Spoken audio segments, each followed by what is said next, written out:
Hello, my name is Lynn Gillespie, and this week on the High Performance Garden Show Nuggets, we share with you how we transplant kale in a container for our container garden.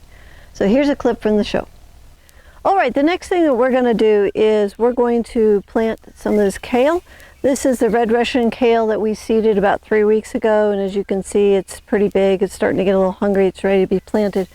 So I'm going to put it in these 6 bags. I was going to have the bags closer together, but I decided I wanted to experiment with the bags further apart.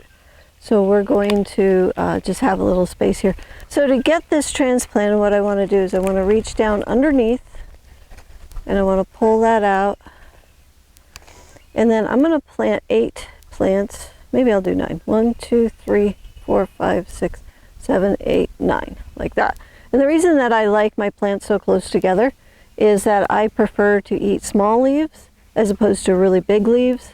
And so we are going to plant the kale tight so that it just produces a lot of smaller leaves as opposed to the really big leaves. So we're just going to put that down in there. We're separating the plants. And if you look at this plant, we can bury this whole stem. So put my finger down in my mark and just push those roots clear down in. And then I can seat that soil right up to the top of the plant right here. And we are planting in our sandy loam soil that the plants love.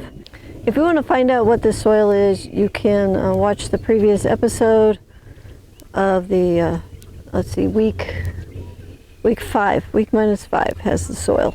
So you can jump over there and take a look. The High Performance Garden Show, year 10, week minus 5. All right, so we're getting all these in. And this is going to give us 9 plants of kale. Okay, like that. And just going to seat that soil in around the plants just a little bit. And then I'm going to put some mulch on.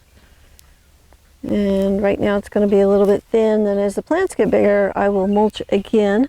The reason that I want to do that is I want to hold in the moisture, keep the weeds down, and feed the microbes that are growing in the pots. So, okay, so there's the first one.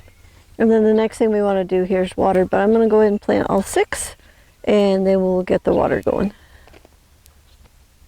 This clip is from the High Performance Garden Show, year 10, week minus 4. And if you'd like to watch the whole show, it's free, it's online, and you can enroll on our website at thelivingfarm.org/high-performance-garden-show.